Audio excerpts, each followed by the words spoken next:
फळबागांमध्ये ज्यावेळेस बहार घ्यायचा वेळ येतो त्यावेळेस शेतकऱ्यासमोर बरेचसे संकट असतात.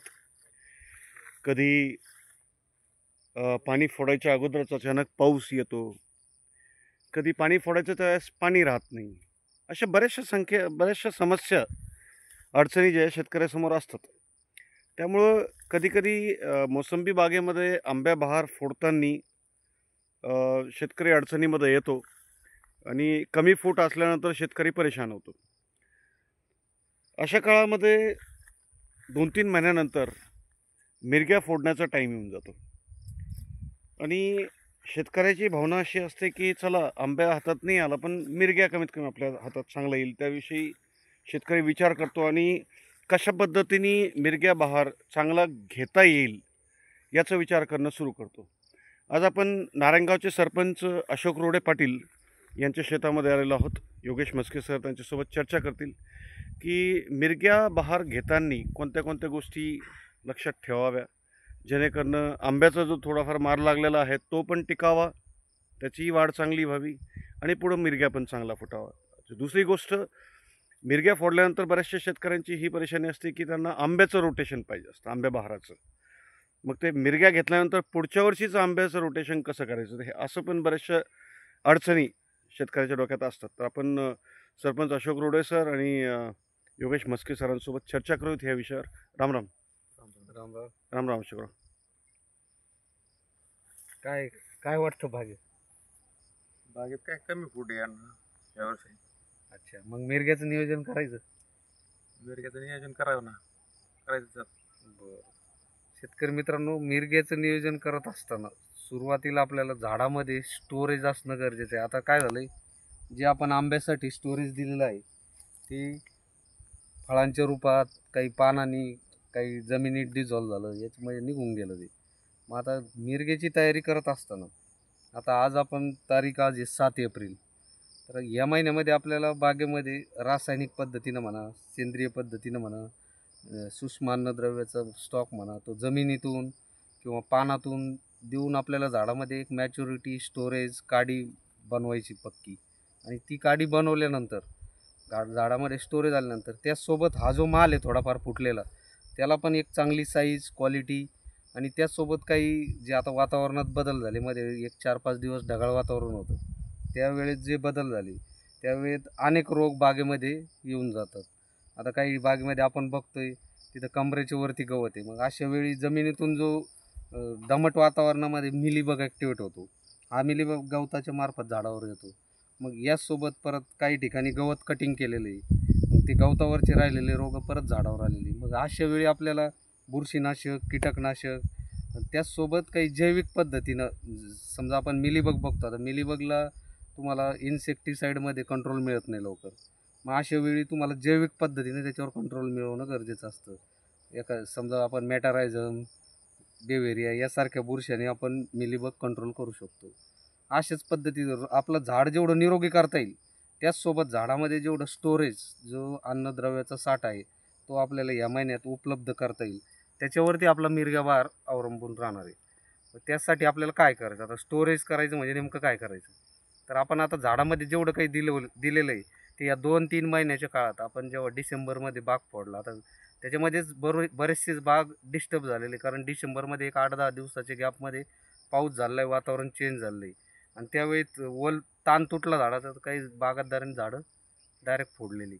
मग त्या बागेमध्ये सेटिंग कमी झालेली आहे, त्या बागेमध्ये पाहिजे तेवढं फळबागेनं धरलेलं नाही आणि तो बाग डिस्टर्ब झालेला आहे. त्याचसोबत काही नंतर पाणी फोडूनही नंतर गळ होणं किंवा मग फूट कमी निघणं, वातावरणात जास्त दिवस गारवा, कारण टेम्परेचर नंतर झालं, बाग लवकर फोडण्यात आली, या अनेक समस्यामुळं यावर्षी बागेमध्ये आंब्या बहार कमी आहे मोसंबीमध्ये. मग आता ह्या समस्यातून आपल्याला यावर्षीचं जे उत्पादन आपलं कमी होणार आहे ते मग आपल्याला वाढवायचं कशात, तर आपल्याला मिरग्या बहाराचं नियोजन करायचं आहे. तसं अशोकरावांचा बाग बघितला तर याच्यामध्ये काडी चांगली मजबूत आहे. म्हणजे आपण जर काडीला बघितलं व्यवस्थित तर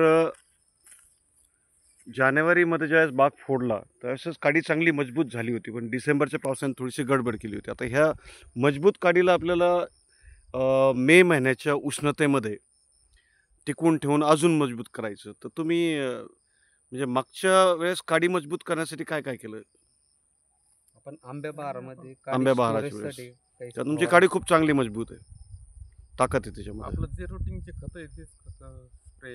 हे तर तुम्ही फोडायच्या वेळी भरले, पण अगोदर आपण काही फवारण्या झाल्या आपल्या स्टोरेजसाठी तानाच्या काही काळामध्ये? फवारण्या झालं ना झालं. 30 मायक्रोन्यूटन. झाल्या? अच्छा, बरं. मग आपल्याला आता जे स्टोरेज करायचे सर त्याच पद्धतीत करायचे म्हणजे त्याच्यामध्ये आपल्याला आता आता जे आपलं 10 एप्रिलपर्यंत आपल्याला जर मिरग्याचं नियोजन करायचं तर 10 एप्रिलपासून आपल्याला रासायनिक डोस होणं गरजेचं, कारण पहिला टाकलेला डोस जेवढा झाडाने उचलायचा तेवढा उचलला, बाकी डिझॉल्व होऊन गेला, त्याचा विषय संपून गेला. मग आता नवीन डोस द्यायचा आपल्याला, त्याच्यात मग रासायनिक अन्नद्रव्य राहतील, सूक्ष्म अन्नद्रव्य राहतील, बाकी इतर काही फंगीसाईड वगैरे टाकायचं आहे आपल्याला यावेळी. हा डोस झाल्यानंतर हा डोस उचलण्यासाठी आपल्याला फ्लड पाणी पण आवश्यक आहे बागेत, त्याचसोबत ड्रीपवर जर सिस्टम असेल तर ड्रीपवर पाणी वाढवणं गरजेचं आहे.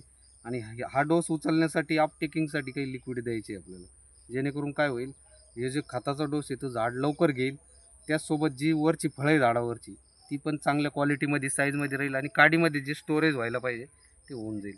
या 15 ते 20-25 दिवसामध्ये आपल्याला काडीमध्ये परत झाडामध्ये परत स्टोरेज आणायचं. त्याचसोबत 1 मेपासून आपल्याला बाग तानावर सोडायची. 1 मे ते 31 मेपर्यंत आपल्याला बाग तानावर सोडायची. मग त्या वेळेत आपल्याला जे आपण हे खालून अन्नद्रव्य उचललं आणि खालून पाणी बंद केल्यानंतर मुळ्यांचं जे कार्यक्षमता आहे ती थांबून जाते. मग त्या वेळेत आपल्याला जे 50% अन्नद्रव्य द्यायचं असतं ते पानातून द्यायचं असतं. मग त्याच्यामध्ये आपलं फवारणीचं शेड्यूल राहील, त्यामध्ये 1, 2, 3 फवारण्या राहतील, ज्याच्यामध्ये काही न्यूट्रियन्स असतील, काही NPK ग्रेड असतील, काही बुरशीनाशक असतील, फंगीसाईड असतील, जसं वेळेवर जे शेड्यूल राहील त्यानुसार आपण नंतरच्या व्हिडिओमध्ये त्याची माहिती देऊ. तर या पद्धतीत नियोजन करायचं आणि 1 जूनपासून पाऊस पडो नाही पडो, वातावरण कसं असो, 1 ते 2 जूनला आपल्याला परत मोसंबीमध्ये 25 मे नंतर आपल्याला मेहनत करायची. बागेमध्ये सगळी व्यवस्थापन असं करायचं की जे आंब्याला करतो आपण, पूर्ण मूळ जास्त तोडायची नाही, कमी हलकी हलकी मेहनत करायची, तणाचा सगळा नाश करायचा आणि बाग स्वच्छ करून परत 1 ते जूनपर्यंत 1 जून ते 5 जूनपर्यंत आपल्याला पाणी फोडायचं आहे. या पद्धतीत नियोजन करायचं आणि बागेमध्ये स्टोरेज असल्यानंतर ज्या बागेमध्ये फूट कमी नक्कीच तिथं मिरगा बहार चांगल्यापैकी निघणार आहे. या गोष्टी आपल्याला सगळ्या वेळोवेळी करायच्या आहे. आणि मिरगा बहार चांगला काढत असताना जूनपासून तर सप्टेंबरपर्यंत आपल्याला झाडामध्ये कुठल्याही अन्नद्रव्याची कमतरता ठेवायची नाही, कारण झाड आपलं याच वर्षात 9 महिन्याच्या काळामध्ये 9-10 महिन्याच्या काळात डबल कार्य करणार आहे. त्यामुळे आपल्याला वेळोवेळी अन्नद्रव्य देणं झाडाला गरजेचं राहणार आहे, ते फवारणीतून असो किंवा ड्रीपमधून असो. अशोकराव, आता जसं तुम्ही 10-15 वर्षापासून बागायती करतात, तर असं किती वेळेस होतं शेतकऱ्यासाठी की आंबा व्यवस्थित फुटत नाही आणि मग तो टेन्शनमध्ये त्याला टाईम काढावा लागतो? बऱ्याच वेळी होतं ना, ज्यावेळेस अवेळी पाऊस होतो नोव्हेंबर डिसेंबरच्या काळात, त्यावेळी 100% असं होतं. अशा वेळी शेतकऱ्यांनी काय करायला पाहिजे? तुमचा अनुभव काय सांगतो? अशा वेळी मग आता त्याला विलाजच नाही ना, काही मिरग्या घेतल्या. वर्षाचं जर टार्गेट काढायचं म्हटलं किंवा वार्षिक जो खर्च काढायचं म्हटलं, त्याच्यासोबत मग फॅमिली खर्च आला, तुमचा सगळंच शेताचा आलं, खर्च आला, सगळं सगळाच आपलं सगळं डिस्टर्ब होतं त्याच्यामुळं. मग अशा वेळी आपल्याला झाडाला ताण देणं गरजेचं आहे, कारण या स्वरूपात नाही तर त्या स्वरूपात उत्पन्न काढणं गरजेचं आहे. याचसोबत आपण पावसानंच सगळ्या गोष्टी होतात असं पण नाही, काही वेळी आपण पण चुकतो, झाडाला जे आवश्यक पाहिजे ते वेळोवेळी आपल्याकडून जात नाही, आपल्याकडून कधीमध्ये मागं पुढं होतं. त्याचसोबत आपण जास्त रासायनिकवर गेल्यानंतरही झाड ब्रेक होत चालतं. बरोबर. अशा वेळी आपल्याला जमिनीचा पोत सुधारण्यासाठी सेंद्रिय कर्बासोबत किंवा ऑर्गॅनिक पद्धतीमध्ये शेतीकडे येणं गरजेचं आहे. जेवढं फर्टिगेशन केमिकल तुम्ही कमी कराल तेवढं वातावरणासोबत त्याचसोबत उत्पादन वाढीसोबत झाड तुमचं प्रतिकार करायला सक्षम राहतं. त्यामुळं या गोष्टी लक्षात घेतल्या तर आपण बहारात रिवर्स कधीच होत नाही. वेळोवेळी होणं गरजेचं आहे फळबागेत, जास्त खर्च नाही पण वेळोवेळी खर्च होणं गरजेचं आहे. आता आपण जर ह्या झाडांची वाढ बघितली तर आपल्या लाईन्समध्ये आपल्याला अंतरच दिसत नाही. अंतर कमी झालेलं आहे. याचा अर्थ असा आहे की याच्या दोन्ही बाजूनी जे झाडाची जी वाढ आहे ती चांगली झालेली आहे. डेरेदार झाड झालेले. ते तुमची 5-6 वर्षाची ही मेहनत आहे. किती वर्षाचा बाग आहे हा? 7. 7 वर्ष. नॉर्मली 3.5-4 वर्षानंतर डेरे बनणं सुरू होऊन जातं. तेव्हापासूनची जी मेहनत आहे ती आज बागात दिसते. नाही, आणि काय सर, आपण म्हणतो मिरग्या बहारात भाव नाही भेटत, परंतु आपण जर चांगल्या पद्धतीत नियोजन केलं तर तेवढे पैसे मिळून जातात. झाडामध्ये तुम्ही तेवढी ताकद ठेवली, चांगला फ्लो फोडला तर तेवढे पैसे होऊन जातात. तुमची आंब्यापेक्षा जर क्वांटिटी वाढली तर तेवढे पैसे होऊन जातात आपले. आता यावेळेस सुद्धा जानेवारी शेवटी किंवा फेब्रुवारीच्या आसपास 40च्या आसपास मिरग्याचा भाव मिळालेला आहे. तर आपल्या क्षेत्रामध्ये आपण इथं भरपूरशे राम माने बागा सर आहे. काढलेत. हा, राम माने सर आहे. 22 पर्यंत घ्या. 25 पर्यंत ज्यांचे 50-60 हजारात बाग विकणार होते ते 2.5-3 लाखात बाग विकली. थोडंसं थांबून त्याला नियोजन करून फळांची साईज, क्वालिटी या गोष्टी करून भाव मिळवता येतो आपल्याला. अजून काही सांगता येईल तुम्हाला शेतकऱ्यांना? अजून काय सांगतात? हे काय सांगायचं काही सांगितलं. मेसेज शेतकऱ्यांना? तुमच्याकडून काही मेसेज, कारण अजून भरपूरचे शेतकरी यावर्षी डिस्टर्ब आहे, तर मग नियोजनामध्ये शेतकरी अजून काही करतो पण वेळेवर कारण नाही देखो करत. आम्ही हा, आम्ही ते मार्गदर्शकाची काम भूमिकामध्ये करायचं. पण तुम्ही एक ऍक्च्युअल शेतकरी जो शेतकरी- लढतो. शेतकरी सगळं करतो पण वेळेवर नाही होत शेतकऱ्याकडून. ते वेळेवर झालं तर मग याच वेळी शेतकऱ्याचं योग्य नियोजन पाहिजे. सगळंच नियोजन, ते बागेतलं मग ते पाणी व्यवस्थापन असो, खत व्यवस्थापन असो, बागेतली हलक्या प्रमाणात मेहनत असो, फवारण्याचं शेड्यूल असो, सगळं वेळेवर झाल्यानंतर उत्पादनच कुठंच पाठीमागं राहत नाही. आणि याचसोबत तुम्ही ऑर्गॅनिक स्लरीकडे वळा, तुमची झाडं खरंच चांगली आहे. अजून तुम्हाला हे जो उत्पादनामध्ये ब्रेक होतो ना आपला, त्याचे कारणच हे आहे. जमिनीमध्ये एक क्षाराचे प्रमाण वाढून गेलं, जमिनीचा पोत खराब होत चालला, आणि मग अशा वेळी पाहिजे ते अन्नद्रव्य झाडांना उपलब्ध होत नाही, आणि त्यामुळं मग झाड पाठीमागं राहून जातं. या गोष्टी करणं आपल्याला गरजेचं आहे.